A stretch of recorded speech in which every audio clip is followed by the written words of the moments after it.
Pues buenos días, Juan. Qué honor y qué suerte que hayas querido venir al Rincón de Espe. Sé que lo hemos retrasado porque ha nacido tu cuarto hijo y eso sería una gran ilusión. ¿Cómo le has llamado? Pedro, se llama Pedro. Pedro, sí. Pero qué horror. Pero le habías puesto un segundo, ¿no? Pues mira, yo quería que se llamara Esteban o Ángel, como mis abuelos. Sí.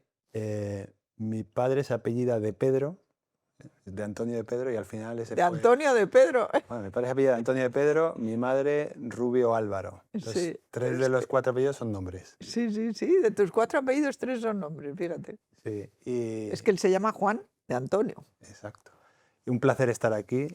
Me da pena que hayamos tardado tanto, pero muy alegre de No, pero habernos era sentado. mucha alegría la que te venía.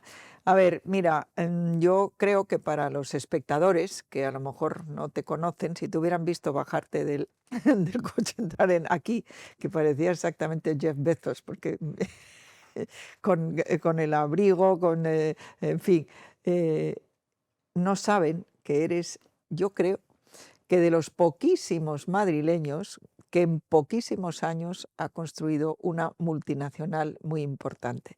Y por eso yo te he traído aquí, para que cuentes cómo de aquí de Madrid, bueno, saliste, tengo entendido, porque sé que te casaste con una mexicana porque vivías en México, pero cuenta cómo ha sido la creación de esta maravillosa multinacional que es Cabify. Bueno, como bien dices, Cabify es una empresa nacida en Madrid. Cumplimos en 2026 15 años. Somos una compañía joven, Son muy pocos años para una multinacional. adolescentes ya. Sí. Sí. Fuimos multinacional en el año 1, porque habiendo lanzado en Madrid en 2011, en 2012 nos fuimos a Perú, bueno, nos fuimos a Latinoamérica, a 3 países en Latinoamérica. Y gracias a haber tomado esa decisión sobrevivimos, porque en España no se daban bueno, las condiciones adecuadas para que Bueno, nosotros había una pudiéramos... crisis terrible en aquel momento también, aparte de otras condiciones para el sector, Sí, lo que había era una crisis. efectivamente, fue una crisis durísima. En nuestro contexto particular, la regulación no nos permitía crecer. Nosotros somos, a diferencia de otras empresas que son más agresivas, nosotros siempre hemos buscado adaptarnos a la realidad Con local. la ley. Exactamente, cumplir con la ley en materia Aunque yo laboral. opino que las regulaciones, mucho más de la mitad de ellas hay que quitarlas, como mi ley, que ha quitado 3.000 regulaciones. Esa- hay ciertas regulaciones que pueden tener ¿Estás en sentido. Argentina? Sí, en Argentina nos va muy bien y de hecho fuimos la compañía que durante el gobierno de Macri más empleo creamos durante esos 4 años. Es un mercado donde funciona Tuvo muy bien. 8, yo creo, Macri, ¿no? Macri Los estuvo... 4 primeros le fue muy bien y el segundo no le fue Mira, tan me bien. pillas, no recuerdo, pero Mm. a tu punto de sobre la regulación, en España se da una situación muy particular. Esto no se entiende que la movilidad de los españoles pueda diferir tantísimo de un municipio a otro, ¿no? Y la realidad es que Ábalos, en su momento, a través de un real decreto, decidió que la cuestión de la movilidad de las ciudades pues, no era algo que le interesaba resolver o abordar en ese momento y repartió el problema entre las comunidades autónomas y de forma indirecta hacia los municipios, con lo que se da la situación de que en España pues puede haber más de 8.100 regulaciones distintas para la movilidad dentro de las ciudades. Hombre, la movilidad es una cosa local, todos lo Es entendemos, pero, local, sí. pero hay argumentos para decir, oye, si lo que quieres es que haya empresas que funcionen bien y ciudadanos que se puedan mover de un municipio a otro, pues tiene que haber algo vertebrador de eso, ¿no? Entonces, efectivamente, hay regulaciones que no se entienden y el caso de Argentina, pues bueno, es un caso llamativo. La receta de Milei ante la falta de funcionalidad de lo que hizo Macri o luego la llegada de Sobre todo los Cienfuegos, Kirchner, sí. capa tras capa de regulación, pues ha tenido que venir alguien a limpiar un poco eso, ¿no? Y creemos, bueno, que puede funcionar.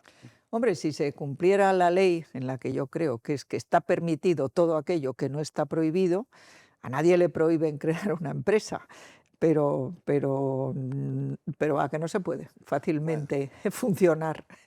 ¿Eh? habiendo estado en distintos gobiernos, sabe mucho mejor que yo que en nuestra forma de entender las regulaciones o estás en una caja o eres ilegal, a diferencia de ese modelo de... Exacto, que es todo lo contrario. Mira, Ujú. Me lo llevo a mi terreno, crear una empresa multinacional desde España. ¿Cómo lo Al creaste? final, Cuenta un poco cómo fue la creación. esto surgió de, yo trabajaba en la industria de vehículos eléctricos.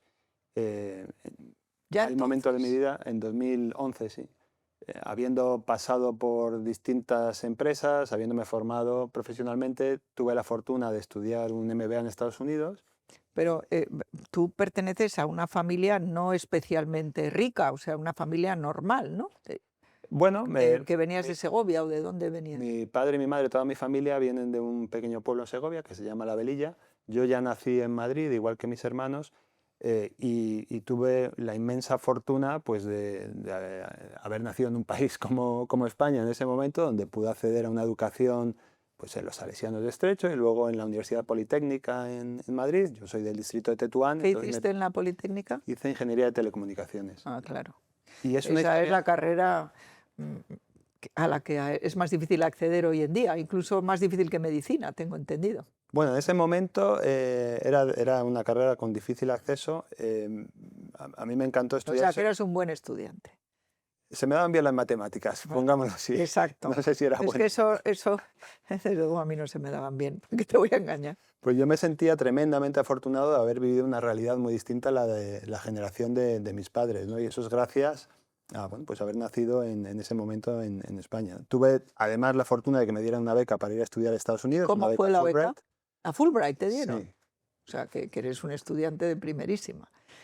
Bueno, contaba una historia que cuando relees lo que cuentas se parece mucho a la realidad, ¿no? De decir, oye, me siento tremendamente afortunado y además creo que eso me lleva a tener una responsabilidad de que las siguientes De hacer generaciones pues algo por vivan. tu país, claro que sí. Exactamente, entonces la beca Fulbright te permitía ir a Estados Unidos a aprender y luego volver a tu país. ¿A qué universidad americana fuiste? Estuve en Stanford, en California. Estuve allí 2 años y allí pues me empapé de posibilidades, ¿no? Pues habiendo nacido en mi barrio y no teniendo padres empresarios, sino pues mi padre es funcionario del Ayuntamiento de Madrid, o era, y Ujú. mi madre pues trabajó también sirviendo, ¿no? Porque mi padre es civil servant, como se dice en inglés, sirviendo, pues mi madre trabajó sirviendo desde muy pequeñita en... Private servant. Exactamente.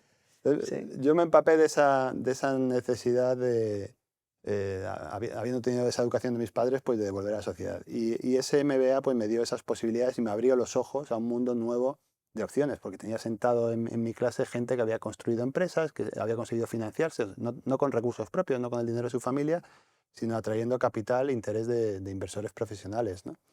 Y entonces, habiendo hecho ese MBA, pues bueno, trabajé en una empresa de Qué tecnología. importante es esto que estás diciendo para todos los jóvenes que nos escuchen. Que Para, no hace falta que el capital sea personal. Lo exactamente. que hace falta es atraer inversores inteligentes. Eh, Inversores, Sí, mira, todos los inversores son yo me inteligentes, lo porque llevo, además cuando se estrellan dicen que es lo mejor para aprender, ¿no? habiendo traído inversores, Mm. mi recomendación sería traer socios, establecer relaciones un poco más eh, alineamiento de valores, ¿no? Un inversor pues, puede tener un objetivo puramente financiero, pero si Sí, además de eso, te venden el peor momento, ¿no? si además de eso consigues alguien alineado en valores o en propósito, un socio, pues es muchísimo más valioso. Pero vamos, volviendo a la historia, ahí trabajé en una startup de Estados Unidos de motos eléctricas y estando ya en esa industria me di cuenta de que, oye, el propósito que perseguíamos con esa compañía, que era lograr pues, que las ciudades fueran más habitables, se podía alcanzar de una mejor forma si conseguías, gracias a la tecnología, la posibilidad de compartir vehículos en lugar de reemplazar un vehículo por otro, ¿no? Y esa es la historia de Cabify, es una historia de propósito, de transformación de las ciudades, de que el siglo XXI, el siglo XX ha traído muchísimas cosas positivas para el urbanismo de las ciudades y las tecnologías que tenemos en el siglo XXI nos permiten dar un paso hacia adelante, ¿no? Y mejorar nuestras ciudades. Pero ahora mismo Cabify también hace sharing, comparte coches o más bien es para la necesidad de un ciudadano que quiere trasladarse. Nosotros entendemos el compartir el vehículo desde este contexto. Un vehículo particular pues se Ah, usa el 5% del tiempo, el 95% del tiempo está aparcado y eso hace que más del 80% del espacio de una ciudad esté siendo improductivo porque está dedicado a vehículos que no están siendo utilizados. ujú. Entonces la tecnología de hoy te permite compartir el vehículo entre particulares, ¿no? Y eso al final, mira, el nombre Cabify ya. viene de eso, de convertir en taxi, de que tener un coche particular con chofer, Ujú. que al final es el concepto de un taxi, pues la tecnología te lo permite hacer con mejor calidad y bueno, una forma más eficiente, ¿no? Porque mira, el taxi, que en Madrid trabajan con nosotros más de un tercio de los taxis, el taxi antes era productivo pues un 15 o un 20% del tiempo. ¿Por qué? Pues porque necesitabas tener línea de visión directa con tu pasajero, entonces la probabilidad era baja. Con las radioemisoras pues se ampliaba un poco el radio, pero eso de llamar era poco eficiente, ¿no? Con nuestra tecnología llevamos ese porcentaje de ocupación de los taxis o VTCs por encima del 60%. Entonces eso transforma la ciudad, porque ese vehículo particular compartido pues permite esa eficiencia permite que la ciudad pues, sea Acabo de mucho más entender el habitable. concepto compartido que has dicho tú. Eh, Porque efectivamente es que me pasó el otro día que al salir del partido, donde desgraciadamente perdimos contra el Manchester, no había manera, yo esperando una lucecita verde, pero tardó bastante. Me tuve que ir a la República Argentina y allí sí. Hay que andar hacia la fuente de alimentación, de donde entran los taxis, ¿no? Sí, no, pero yo anduve al revés, porque veía las luces verdes, pero me las habían quitado los de arriba. Tuve que bajar a la República Argentina. Bueno, de hecho, esta experiencia de intentar buscar un vehículo de servicio discrecional, que es como técnicamente se conoce para volver a tu casa, es un problema que era mucho más grave hace 10 años en ciudades como Madrid. Afortunadamente ha mejorado, pero queda mucho recorrido, ¿no? Hablamos antes de la crisis, recuerdo lo difícil que era conseguir un taxi en 2006. Mm. Sigue siendo difícil en algunas ocasiones. De hecho, hay un estudio de la Universidad Politécnica que ha sido presentado en una revista científica recientemente que habla de que en Madrid se necesitan entre 8.000 y 11.000 vehículos compartidos a día de hoy, hablando de taxis, VTCs, para satisfacer la demanda de una ciudad que ha crecido tantísimo y que, sin embargo, no ha aumentado el número de licencias de taxi desde 1979, año, por cierto, en que yo nací. Pero Mm. Madrid lo ha hecho mucho mejor que otras ciudades como Barcelona. En Barcelona no ha crecido tanto la oferta de vehículos compartidos y se necesitan miles de vehículos según ese mismo estudio, ¿no? Y si miramos a Europa, yo creo que es a donde hay que mirar, ciudades como Madrid o Barcelona, pues tienen que compararse con Londres o con París o grandes capitales europeas que tienen ratios de vehículos compartidos muy superiores a los de Madrid, de 2 o 3 veces esos vehículos compartidos. Recordemos que en Madrid cada día circulan más de 2 millones de vehículos particulares. Eso habla de la necesidad de ese transporte discrecional. Tenemos un transporte público colectivo maravilloso, pero sigue habiendo necesidad de aumentar esa oferta, ¿no? Pero bueno, a mí lo que más me impresiona y lo que creo que más atractivo va a ser para nuestros espectadores es esa idea que tuviste y cómo empezó el desarrollo, porque supongo que habrás tenido, como todo el mundo, muchas dificultades y pequeños fracasos, aparte del exitazo final, y eso es lo que me gustaría que contaras. Pues Desde México, ¿no? No de estabas en fracasos, México cuando, ¿eh? de fracasos una larguísima lista Pero es y que el éxito. fracaso, ¿cómo es? Se Es la aprende. posibilidad de empezar de nuevo más inteligentemente.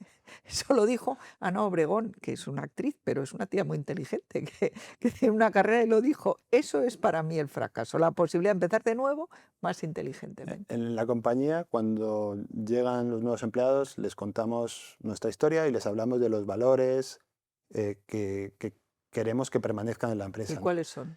Mira, hay mucho de lo que hacemos es animarles a que se equivoquen. Entonces, hablamos de ser humildes, porque te tienes que poder equivocar y hablar de ello, porque a través de esa equivocación aprendemos todos, ¿no? Pero también tienes que ser valiente para asumir el riesgo de cometer un error. Hablamos de ser imparables, de ser coherentes.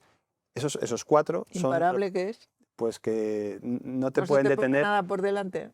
Hay que ponerlos en un contexto, también tienes que ser humilde, o sea, unos se balancean a Sí. otros, pero efectivamente cuando lo que quieres es transformar una ciudad, quieres transformar la forma en la que nos movemos, y como bien dices, pues puedes tener regulaciones que miran hacia detrás, Mm. pues tienes que tener un propósito que alimenta esa energía, ¿no? Para moverte.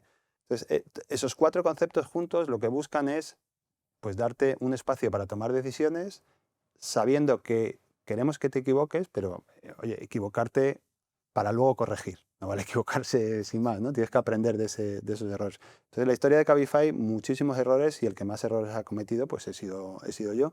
Lo que Y hemos por hecho lo es tanto aprender has empezado de nuevo más inteligentemente, como muchísimas decía veces. Ana Obregón. Exactamente. Nuestra industria se ha ido reinventando año tras año, ¿no?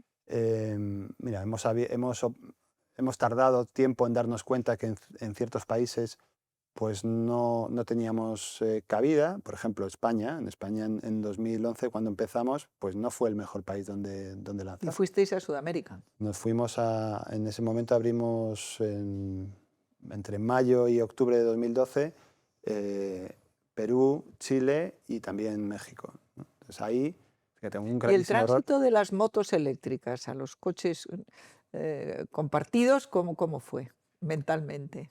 ¿Por qué? Pues el contexto fue, o sea, un vehículo eléctrico genera menos contaminación que un vehículo de Bueno, combustión depende, porque localmente en la ciudad, ¿no? claro, localmente, pero A la hora de respirar el aire, me muevo mucho en bici, a la hora de respirar el aire, pues entre un diésel y un vehículo eléctrico en una ciudad, pues hay diferencias, ¿no? Entonces, ese era el contexto. Estando en la industria, como tú bien apuntas, dices, bueno, depende. Estás cambiando un vehículo por otro, cuál es la cadena de producción de ese vehículo, tiene más implicaciones. Entonces, ahí, estando en la además tecnología, es que estabas en medio de gigantes de ese sector, ¿no? bueno, todavía no había crecido la industria, pero No, fue en ese estaba momento, creciendo, ¿no? estaba Sí. empezando. En 2011, pues, o sea, fue cuando dijimos, oye, si la tecnología en lugar de usarla para descarbonizar el vehículo, la usamos para compartir el vehículo, pues a partir de ahí el vehículo que tengas será mucho más productivo. Y, mira, un gran valor que aporta Cabify en un país como España es que un vehículo particular tiene de media 13 años de Justo lo que tiene el mío. antigüedad. Lo que tiene el mío. Uno operando en Cabify está en torno a 2. Entonces, solo un vehículo hace 3 años tiene las tecnologías, un motor de combustión de hace 13 no tiene nada que ver con uno de hoy, ¿no? Entonces, eso ayuda muchísimo a la eficiencia de nuestro modelo. Pero a tu punto, en ese momento había otras empresas de la industria, sí, muchas de esas ya no existen. Nosotros creamos algo distinto, creamos una empresa que miraba a medio y largo plazo, que se enfocaba en Pero calidad. está Uber, por ejemplo, ¿no? Y ya estaba entonces, ¿o no? Había, mira, empresas que se conocieran, estaba Sidecar, estaba... Sidecar, nunca he oído. sí, Para mí era el sidecar de las motos de cuando era pequeña. desapareció, por eso no la conoces. Estaba, yo creo que MyTaxi ya existía por aquel entonces, pero mucho de esto fue evolucionando, ¿no? Y cada uno fuimos buscando nuestro espacio. La diferencia de Cabify es esa visión a largo plazo, esa apuesta por la calidad, por la seguridad, por la sostenibilidad, por crear algo que perdure, ¿no? Versus otras compañías que van más a lo inmediato, ¿no? Y como te decía, respetar la regulación es parte de eso. Nosotros creamos una sociedad en España desde donde se factura se reconoce todos nuestros ingresos, nos preocupamos de temas O sea, que laborales, pagas impuestos en España. pagamos impuestos Allí donde estáis. allí donde estamos. Nuestros socios conductores les obligamos a que declaren sus ingresos. Nosotros del ticket, nuestra comisión la declaramos en cada uno de los países donde operamos, y además en España tenemos nuestra sede corporativa donde está toda nuestra propiedad intelectual. Entonces, todos los ingresos de todos los países fluyen por España, y los trayectos de otros países pues pagan, si quieres, un royalty por la propiedad intelectual a España, que es aquí donde se reconoce, ¿no? Entonces, somos una empresa española, el nombre no ayuda, la verdad es que el nombre no da muestras de esa españolidad. Bueno, pero no es negativo. No, Muchísimas que ahora ponen nombres en inglés. sí, fíjate, Precisamente muchas multinacionales. hace poco hicimos un análisis para entender qué porcentaje de nuestros clientes sabía que éramos españoles, y era bastante bajo. Creo Yo que no era lo el sabía el día que 40%. te conocí. Pues fíjate, estabas en la mayoría de los clientes que no sabía que era español. Claro. Si hacemos esa pregunta por otro lado en Argentina, sale que más del 60% de los argentinos piensa que Cabify es argentino. ¿sabes? Pero eso es bueno. Eso, bueno, en Argentina dice lo bueno. Exactamente. Lo hecho. Menudos son. No, es un Son como país los franceses. excepcional y, Sí. fíjate, para nosotros es uno de nuestros principales. ¿Dónde más estáis? Has dicho ahora Perú, Argentina, ¿dónde más? Bueno, Perú, me Argentina. decías que llegas un poco tarde porque no parabas Errores, de hablar estamos con en errores. Japón, ¿no? O sea que ya si vas a estar en Asia, yo no sabía que estabas en Asia. Bueno, volviendo a los errores, hubo un momento en el que en Latinoamérica pues estábamos en muchos países pequeños y países grandes, durante el COVID, durante la pandemia, siendo un negocio de movilidad, pues aparte de las dificultades personales que todos pasamos, a nivel negocio tuvimos que tomar decisiones difíciles de cerrar países. Entonces, a día de hoy estamos en Argentina, Chile, Colombia, Perú, Uruguay, Caray. España. Y después de haber cerrado. Después de haber cerrado unos Pero ahora cuantos estabas países. hablando con Japón. ¿Por qué Japón? En Japón tenemos accionistas que están en Japón, tenemos accionistas en Estados Unidos y la gran mayoría de los accionistas que estamos en España. Cabify es una empresa que más del 30% de las acciones están en manos de empleados o antiguos empleados de la compañía. Y tenía esa llamada a las 8 de la mañana porque es difícil cuadrar horario Japón con horario San Francisco, horario Madrid. Claro. Y es una hora incómoda para todos, así que Bueno. es la que funciona.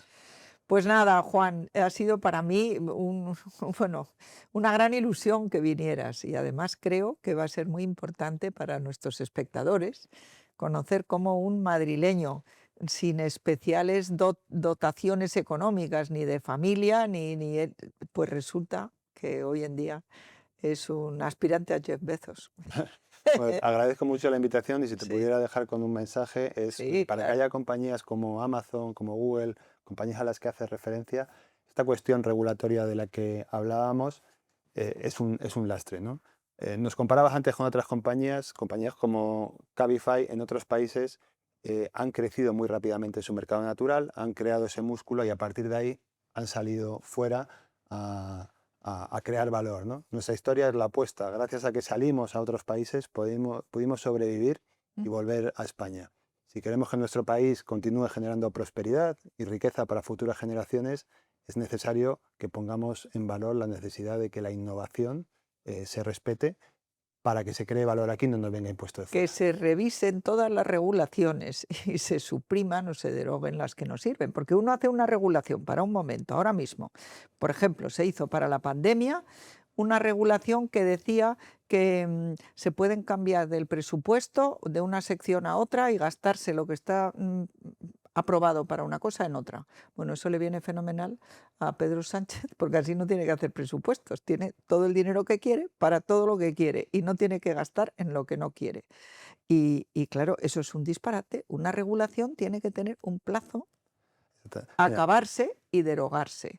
Y yo, que soy europeísta porque creo en los principios de la Unión Europea, creo que desgraciadamente la burocracia bruselense nos está llevando, pues eso, a lo que quieren ellos, ¿cómo le llaman?